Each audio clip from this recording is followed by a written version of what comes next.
sekalian dikasih Tuhan, Shalom. Sungguh bersyukur hari ini kita boleh diberikan kesempatan yang indah, boleh beribadah. Dan saudara, kita sudah masuk di bulan Juni 2023. Waktu cepat berjalan saudara, tetapi apapun itu pastikan saudara berjalan bersama dengan Tuhan. Hari ini tema yang indah, yang perlu dan baik sekali untuk kita renungkan bersama adalah pelayan yang dapat dipercaya. Saya mengajak kita membuka bagian firman Tuhan dari surat 1 Korintus pasal yang keempat, ayat yang pertama sampai ayat yang kedua. 1 Korintus pasal yang keempat, ayat yang pertama sampai ayat yang kedua. Demikian bunyi firman Tuhan. Demikianlah hendaknya orang memandang kami sebagai hamba-hamba Kristus yang kepadanya dipercayakan rahasia Allah, yang akhirnya dituntut dari pelayan-pelayan yang demikian ialah bahwa mereka ternyata dapat dipercayai. Sedemikian pembacaan firman. Saudara yang berbahagia adalah kita yang suka membaca, merenungkan firman, dan yang paling berbahagia saudara dan saya, kita yang suka melakukan firman. Saudara, hari ini di mana-mana semakin sulit kita menemukan orang yang bisa kita percaya. Beberapa waktu lalu ada seorang teman, dia kena penipuan via telepon, saudara. Saudara, penipu ini begitu meyakinkan sekali. Jadi ceritanya di pagi-pagi, saudara, dia sudah mengantar anaknya ke sekolah dan dia pergi menuju ke kantor. Dalam perjalanan, saudara, dia mendapat telepon yang mengaku sebagai guru. Jadi penipu ini tahu gurunya namanya siapa dan guru-guru wali kelasnya siapa. Dan dia katakan anaknya sedang terjatuh dan cukup parah dan dibawa di rumah sakit, di UGD, di rumah sakit, sebuah rumah sakit disebutkan, saudara. Lalu teman saya ini, dia menangis, dia sangat khawatir terhadap anaknya dan dia begitu diyakinkan. Karena penipu ini sangat meyakinkan sekali, saudara. Dan akhirnya saudara, apa yang terjadi? Penipu ini meminta dia harus transfer supaya rumah sakit segera memproses merawat anaknya itu. Di tengah-tengah dia tidak tahu harus berbuat apa, dia menangis, saudara. Untungnya dia sampai ke kantor. Begitu sampai di kantor, teman-teman kantor itu membangunkan dia, menyadarkan dia, "Woi, kamu lagi ditipu." Dan ternyata benar, itu adalah penipuan. Saudara, di zaman ini semakin ke sini, di zaman penuh dengan polesan-polesan, kemasan-kemasan cantik, tipu daya dan manipulasi, saudara, orang yang dapat dipercaya itu semakin langka dan semakin sulit untuk kita dapatkan. Jadi beberapa waktu lalu juga saya baru memimpin sebuah retreat di sebuah gereja di Kinasi, saudara. Nah, pada saat sebelum retreat saya berkoordinasi dengan beberapa panitia, dengan ketua panitia, dengan seksi acara mengenai sesi-sesi yang ada, dan juga mengenai nanti bagaimana transportasi saya dan akomodasi saya. Saudara, ternyata untuk berkoordinasi dengan masing-masing bagian-bagian itu saya harus menghubungi masing-masing. Jadi bagi saya yang masih cukup asing dengan rekan-rekan sepelayanan di gereja itu, saya jadi bingung sebetulnya. Tetapi saudara, di tengah-tengah kebingungan saya ternyata ada satu panitia yang berkata dengan saya, "Pak, begini saja, untuk semua kebutuhan Bapak mau nanya apa, Bapak perlu apa, hubungi saya saja." Jadi saya kirim file PowerPoint saya juga ke dia, lalu saya mendapat kamar juga dari dia, lalu urusan transportasi juga koordinasi dengan dia. Saudara, jadi dialah yang membantu saya dan berkoordinasi dengan saya, semua keperluan saya itu dipersiapkan oleh dia. Dan semua yang saya perlukan, saudara, semua dikerjakan dengan baik, dengan rapih, sesuai dengan apa yang saya butuhkan. Dan selama di retreat juga ada apa-apa, saya langsung hubungi dia, saudara. Dia adalah seorang yang menurut saya sangat bisa diandalkan dan sangat bisa dipercaya. Saudara, orang yang dapat dipercaya adalah orang yang benar-benar dapat diandalkan melakukan tugas-tugas yang kita percayakan. Orang yang dapat dipercaya adalah orang yang setia, melakukan tugas dan tidak menyia-nyiakan kepercayaan yang telah diberikan. Bahkan dia tidak akan mengecewakan orang yang telah begitu percaya kepada dia. Semakin seorang dapat dipercaya, saudara, maka kepercayaan yang akan diberikan kepada dia akan semakin besar, dan dia semakin lama semakin bermanfaat dan berguna bagi kebaikan lebih banyak orang lagi. Saudara sekalian dikasihi Tuhan, hari ini di hadapan Tuhan, izinkan saya bertanya kepada saudara dan saya sendiri, apakah saudara dan saya adalah orang yang dapat dipercaya? Sebagai suami dan istri, apakah Anda dan saya adalah orang yang dapat menjaga kepercayaan pasangan kita masing-masing? Sebagai seorang teman dan sahabat, saudara, apakah saudara dan saya adalah seorang teman dan sahabat yang dapat dipercaya oleh sahabat kita? Sebagai pengusaha atau sebagai orang yang menjalankan tugas usaha, apakah saudara adalah orang yang dapat dipercaya oleh rekan bisnis saudara? Sebagai seorang profesional yang bekerja, apakah saudara bekerja sebagai orang yang dapat dipercayai oleh atasan dan bawahan saudara? Bahkan sebagai anak-anak Tuhan, apakah kita dikenal oleh orang sebagai orang anak Tuhan yang dapat dipercaya, anak Tuhan yang dapat diandalkan, baik di dalam perkataan maupun di dalam setiap kelakuan perbuatan kita?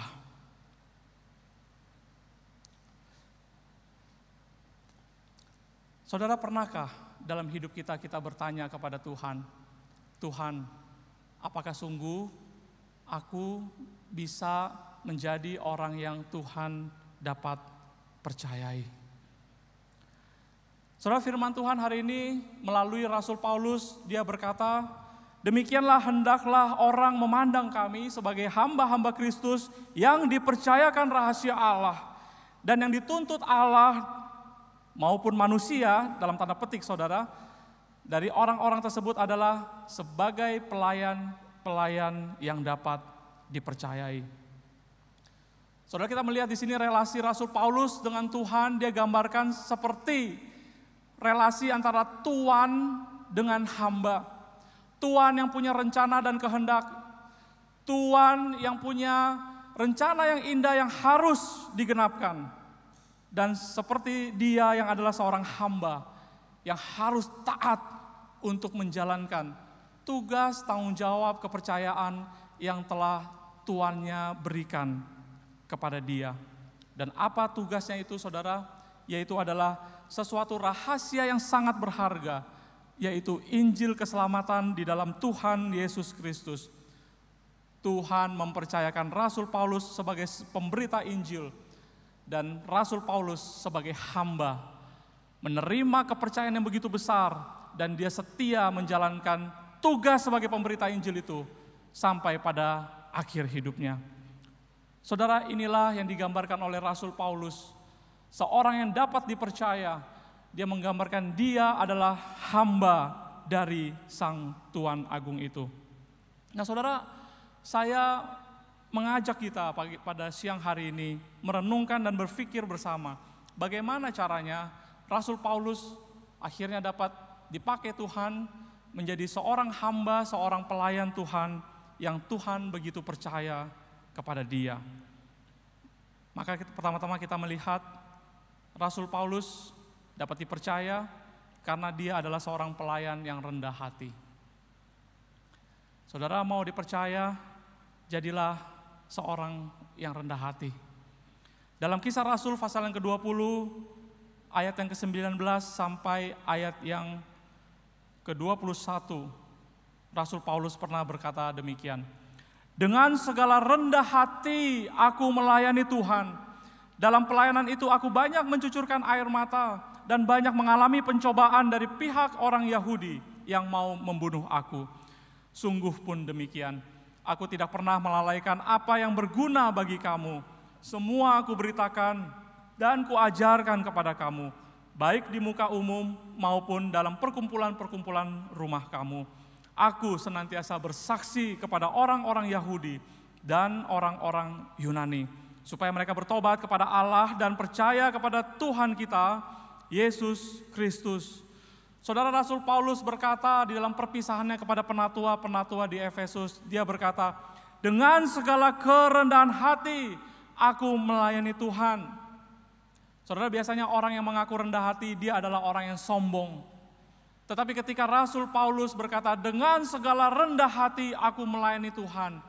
Setiap penatua-penatua Efesus itu adalah saksi mata bagaimana seorang Rasul Paulus dengan rendah hati sungguh-sungguh dia melayani Tuhan. Buktinya apa, saudara? Buktinya ketika dia katakan, aku melayani Tuhan ketika aku harus mencucurkan air mataku. Dengan segala kesulitan, kesusahan, aku tetap melayani Tuhan. Ketika dikatakan dia mendapat tekanan daripada orang-orang Yahudi yang ingin membunuh dia, sekalipun saudara, Rasul Paulus tidak pernah meninggalkan tugas dia sebagai pemberita Injil.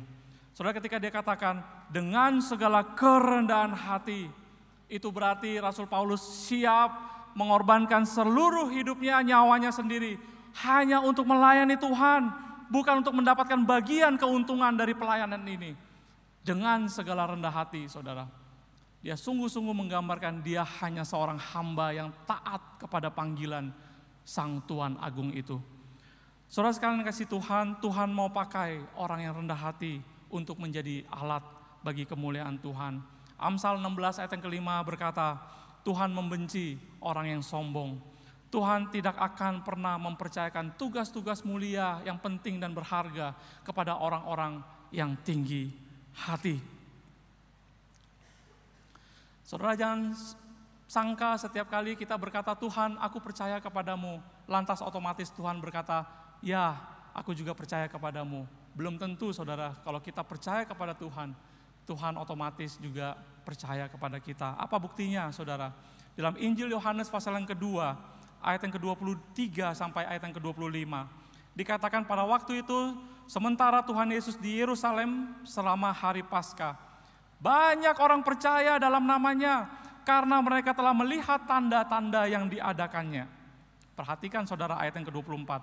Tetapi Yesus sendiri tidak mempercayakan dirinya kepada mereka karena ia mengenal mereka semua. Yohanes 2 ayat 25. Dan karena tidak perlu seorang pun memberi kesaksian kepadanya tentang manusia, sebab ia tahu apa yang ada dalam hati manusia.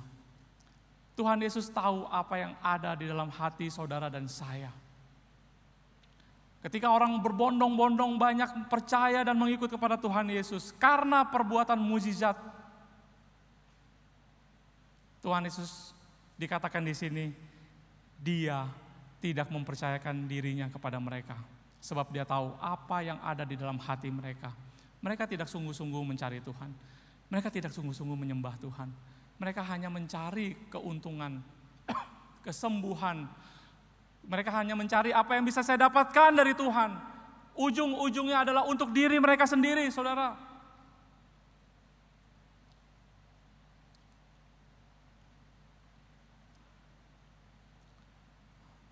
Maka manusia punya kecenderungan untuk selalu meninggikan diri,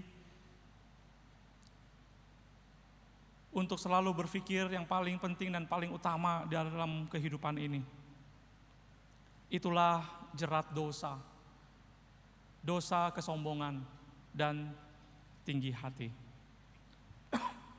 Maka saudara, Tuhan Yesus adalah contoh teladan yang terindah ketika Tuhan mengaruniakan anak yang tunggal ke dalam dunia.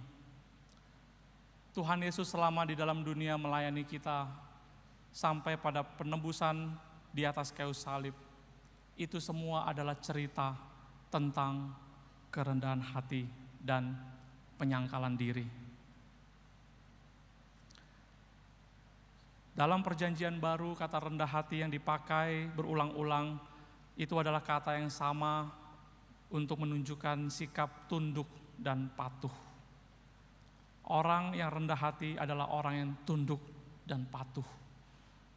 hanya orang yang tunduk dan patuh kepada perintah-perintah pengajaran Tuhan adalah orang-orang yang bisa dipercaya Tuhan. Saudara, banyak orang hebat dan banyak orang punya potensi luar biasa, dan pada akhirnya tidak bisa dipakai Tuhan karena dia terlalu sombong dan tinggi hati. Termasuk saudara orang-orang yang sombong secara rohani. Ingatkah saudara suatu ketika orang Farisi berdoa di bait Allah dan dia berkata, Tuhan, aku bersyukur kepadamu oleh karena aku adalah bukan orang jahat, aku bukan penjinah, aku bukan perampok, aku tidak seperti pemungut cukai ini. Luar biasa saudara. Lalu dia juga berkata, aku berpuasa 2 kali seminggu.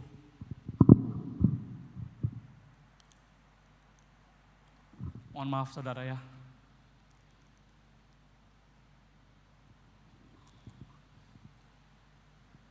Aku memberikan persepuluhanku kepada Tuhan. Saudara, sepintas apa yang dikatakan orang Farisi ini adalah hal yang baik semua, bukan? Menjadi orang baik, bukan perampok, bukan penjinah, bisa berpuasa 2 kali seminggu dan memberikan persepuluhan, itu semua adalah hal-hal yang baik.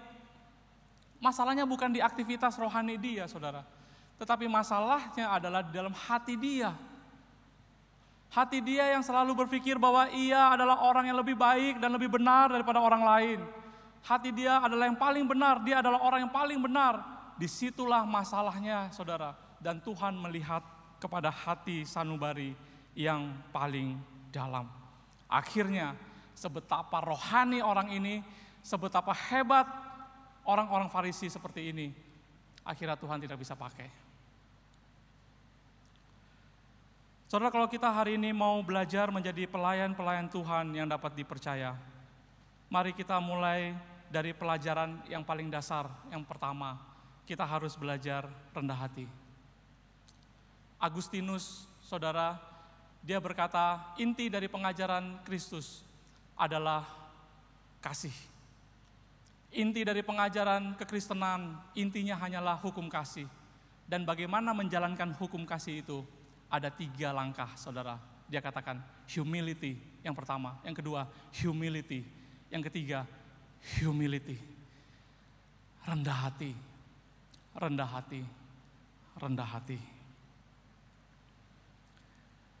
Kalau kita mau dipakai menjadi pelayan Tuhan yang dapat dipercaya, kita mulai dari menjaga hati kita untuk selalu rendah hati. Amsal 4:23 berkata, jagalah hatimu dengan penuh kewaspadaan, karena dari sana terpancar kehidupanmu. Yang kedua, saudara, Paulus sebagai seorang yang dapat dipercaya,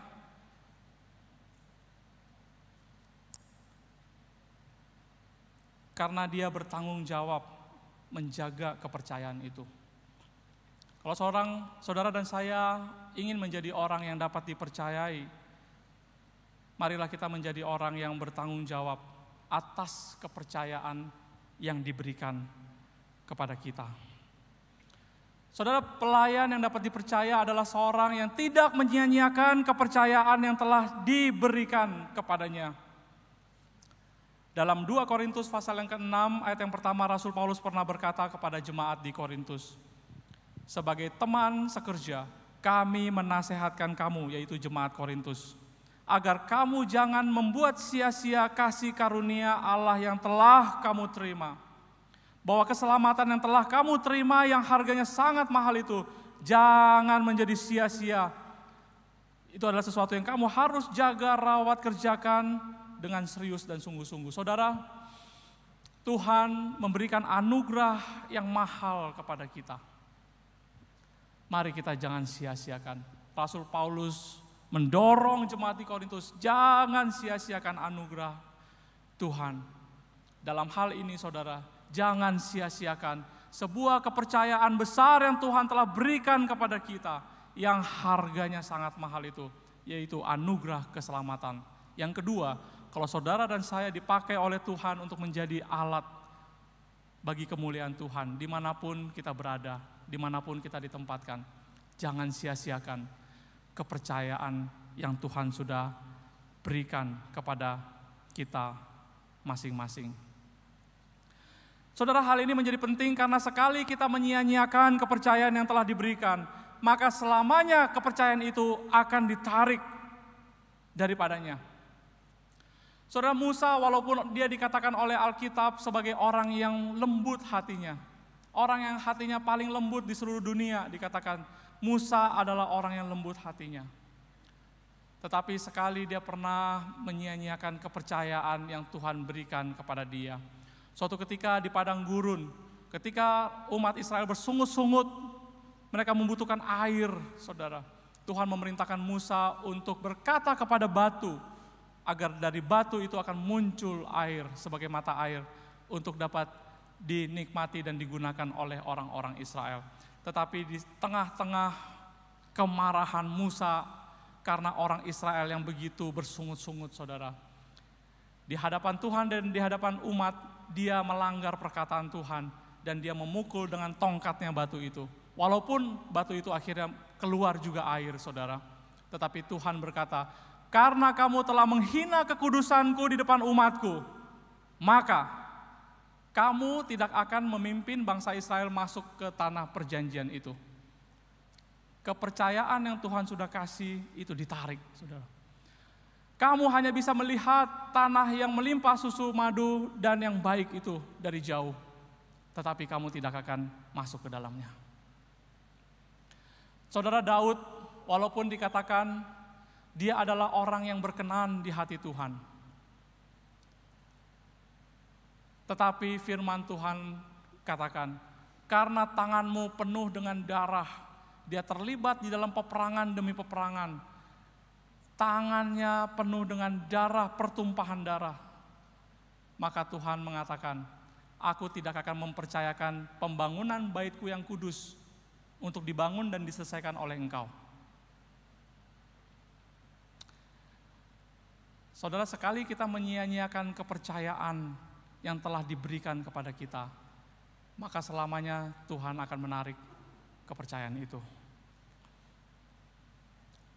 Kalau saudara dan saya hari ini mau belajar menjadi orang yang dapat dipercaya, mari saudara jangan pernah sia-siakan kepercayaan-kepercayaan yang telah diberikan. Suatu ketika di Inggris ada penjara, ada kepala penjara yang sangat luar biasa hebat. Dia terkenal karena dalam kepemimpinannya dia sangat strict, dia sangat tegas. Selama kepemimpinannya saudara, penjara aman, tidak ada satupun kriminal yang pernah lolos berhasil. Sampai pada suatu hari, dia lalai dan dia lengah. Satu hari saudara, dia tidak mengecek seluruh bawahan-bawahan dia. Satu hari dia lalai mengerjakan itu, karena dia pikir semuanya akan berjalan dengan aman. Di hari dia lalai itu saudara, satu tahanan berhasil meloloskan diri. Setelah kejadian ini terjadi, maka pemerintah mencopot kepala penjara ini. Lalu masyarakat di kota London bertanya, kenapa dicopot? Bukankah selama puluhan tahun penjara itu aman? Kenapa itu tidak diperhitungkan? Bukankah hanya ada satu yang berhasil lari, saudara? Pemerintah menjawab, karena kepercayaan untuk menjaga penjara adalah sebuah kepercayaan yang penting, serius, dan besar sekali. Sekali saudara melalaikan tugas yang penting ini, maka saudara tidak akan pernah lagi bisa dipercaya. Karena kelalaiannya saudara ternyata berakibat fatal. Yang lolos ini adalah seorang psikopat, pembunuh berantai. Jadi sekali saja saudara lalai, menyia-nyiakan kepercayaan itu, selamanya orang akan ingat dia sebagai seorang yang lalai. Dia tidak pernah diingat sebagai orang yang berpuluh-puluh tahun setia menjalankan tugasnya. Saudara, apapun bentuk kepercayaan yang hari ini kita emban, setiap kita masing-masing punya tugas dan tanggung jawab kita masing-masing. Mari jangan sia-siakan kepercayaan itu. Jangan pernah sia-siakan saudara, lakukan kepercayaan-kepercayaan itu dengan penuh tanggung jawab. Jika saudara diberi tanggung jawab sebagai suami atau istri, jadilah suami dan istri yang bertanggung jawab dan dapat dipercaya. Jika saudara dipercayakan anak untuk dididik, dibesarkan, jadilah orang tua yang sungguh-sungguh bertanggung jawab atas perkembangan anak saudara. Dan jadilah orang tua yang dapat dipercaya. Sebaliknya apabila saudara masih diberikan kesempatan ada orang tua saudara untuk diperhatikan, jadilah anak-anak yang bertanggung jawab dan dapat dipercaya. Jikalau saudara hari ini menjadi pengusaha-pengusaha, apapun usaha dan pekerjaan yang saudara lakukan, jadilah seorang pengusaha dan pekerja profesional yang dapat dipercaya. Walaupun saat ini ekonomi sedang tidak baik, saudara, tapi janganlah saudara dan saya jadi seorang penipu. Jangan saudara kita berbohong demi menyelamatkan kita dari situasi-situasi sulit. Jadilah anak Tuhan yang berintegritas, yang berbeda dengan orang-orang dunia dengan segala kepalsuan dan kelicikannya. Jadilah seorang Kristen yang tulus seperti merpati dan cerdik seperti ular, saudara. Tapi jangan jadi orang Kristen yang licik seperti ular. Jangan salah pakai kata, saudara. Kita cerdik seperti ular, bukan licik seperti ular. Saudara sekalian dikasih Tuhan, saat ini anak Tuhan atau orang Kristen seperti apa saudara dinilai oleh orang-orang di lingkungan saudara? Anggota keluarga seperti apa saudara dan saya hari ini ketika kita boleh dinilai oleh seluruh anggota keluarga kita? Apakah kita dilihat sebagai orang yang sungguh-sungguh dapat dipercaya, orang yang sungguh-sungguh dapat diandalkan, orang yang sungguh-sungguh berintegritas? Yang terakhir, saudara, Rasul Paulus adalah seorang hamba Tuhan, pelayan yang dipercaya. Karena dia adalah pelayan yang setia mengerjakan tugasnya sampai selesai. Saudara, di saat-saat terakhir kehidupan Rasul Paulus yang tercatat dalam 2 Timotius pasal yang keempat, ayat yang ke-7 dan seterusnya, Rasul Paulus berkata demikian, "Aku mengakhiri pertandingan yang baik. Aku telah mencapai garis akhir dan aku telah memelihara iman. Sekarang telah tersedia bagiku mahkota kebenaran yang akan dikaruniakan kepadaku oleh Tuhan." Saudara, Paulus sungguh-sungguh Tuhan percayakan tugas dan amanat yang besar itu. Karena Rasul Paulus setia mengerjakan tugas itu sampai selesai, sampai tuntas, saudara. Saudara, hari ini banyak orang bangga bisa memulai banyak pekerjaan dengan baik, tetapi sedikit yang setia, tekun menyelesaikan pekerjaan itu sampai tuntas. Orang yang setia mengerjakan tugas dan tanggung jawab persis seperti apa yang ditugaskan kepada dia adalah orang yang layak untuk dipercaya. Dalam perumpamaan tentang talenta yang tercatat dalam Matius pasal yang ke-25, Sang Tuan mempercayakan 5 dan 2 talenta kepada hamba yang juga dengan taat dan setia menjalankan 5 dan 2 talenta itu, sehingga menghasilkan 5 dan 2 talenta lagi. Kepada hamba yang demikian, Tuhan Yesus berkata, "Baik sekali kau hambaku yang baik dan setia." Tetapi kepada seorang hamba yang dipercayakan 1 talenta, tetapi alih-alih mengerjakan talenta itu, saudara, hamba ini kemudian mengubur talenta itu ke dalam tanah dan dia tinggalkan. Ketika Tuhan itu balik kembali kepada dia, dia mengatakan tuannya itu sebagai orang yang jahat. Maka kepada hamba yang tidak menjalankan talenta, dikatakan apa, saudara? kamu adalah hamba yang malas dan jahat. Saudara, di hadapan Tuhan hanya ada dua tipe orang atau pelayan. Satu adalah orang yang baik dan setia, pelayan yang baik dan setia. Yang kedua adalah pilihannya hanya menjadi pelayan yang malas dan jahat. Saudara dan saya, kita ada di kategori yang mana? Saudara, hamba yang menjalankan talenta itu dengan setia, Tuhan katakan, baik sekali engkau hambaku yang baik dan setia. Mari masuklah di dalam kebahagiaan Tuhanmu. Engkau setia dalam perkara yang kecil, engkau akan diberikan tanggung jawab dalam perkara yang lebih besar. Saudara sekalian dikasihi Tuhan, orang yang dapat dipercaya itu, dia akan mengerjakan tugas itu persis seperti apa yang dikehendaki. Dan dengan bertanggung jawab, dia selesaikan tugas itu dengan setia. Suatu ketika Mother Teresa melayani di sebuah rumah sakit, menampung anak-anak yang sakit dalam kondisi sakit terminal, saudara. Sakit yang sudah tinggal menunggu beberapa hari kemudian akan meninggal dunia. Di Amerika Serikat disebut sebagai the house of dying. Anak-anak yang sekarat di situ, dirawat di situ. Dengan tekun dan setia, Mother Teresa selama ada di sana, setiap hari dia mengunjungi satu kamar demi satu kamar. Setiap anak, dia seka wajahnya, digantikan pakaian kotornya, saudara. Satu demi satu dirawat mereka.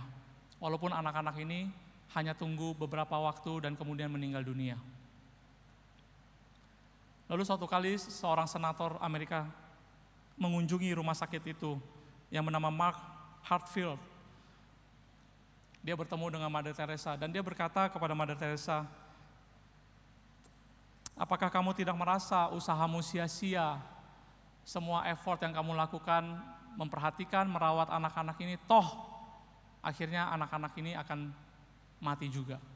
Kenapa kamu tidak pakai usahamu, semua kemampuan untuk merawat mereka yang punya harapan hidup tinggi, sehingga tingkat keberhasilan kamu tolong mereka itu lebih tinggi, berhasil hidup kembali.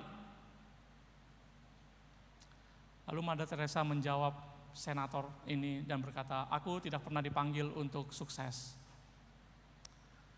Tuhan memanggil aku untuk setia menjalankan tugasku, dan inilah tugas yang Tuhan percayakan.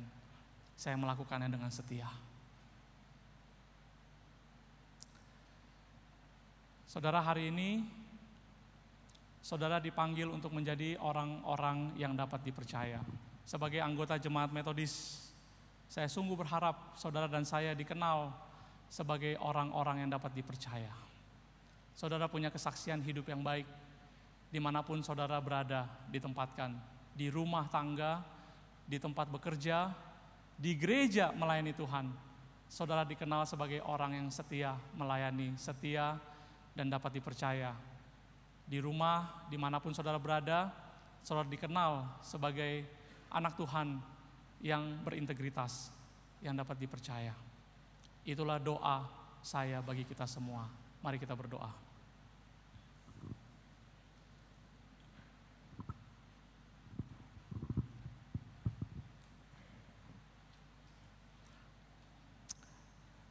Tuhan, kami bersyukur untuk kebenaran firman-Mu, ya Bapa. Kami rindu belajar untuk menjadi orang yang semakin hari semakin dapat dipercaya. Kami rindu menjadi pelayan-pelayan-Mu ya Tuhan, yang dapat Engkau percayakan tugas dan tanggung jawab. Dan kami mau belajar untuk dengan rendah hati mengambil bagian dalam tugas tanggung jawab itu. Dan kami tidak akan menyia-nyiakan tanggung jawab yang telah Tuhan percayakan. Bahkan kami akan melakukan itu sampai selesai, sampai tuntas. Tuhan, materaikanlah firman-Mu di dalam hati kami yang terdalam. Kami mohon Roh-Mu yang kudus menguatkan kami untuk melakukan firman. Sebentar jikalau kami akan berbagian dalam meja perjamuan kudus-Mu ya Tuhan. Berkatilah setiap kami, ampunilah segala dosa dan kesalahan kami. Pulihkanlah kami ya Tuhan, bangkitkan kami, agar kami di hadapan-Mu ya Tuhan, semakin hari semakin dapat lebih berkenan kepadamu. Terpuji nama-Mu, dalam nama Tuhan Yesus kami berdoa. Amin.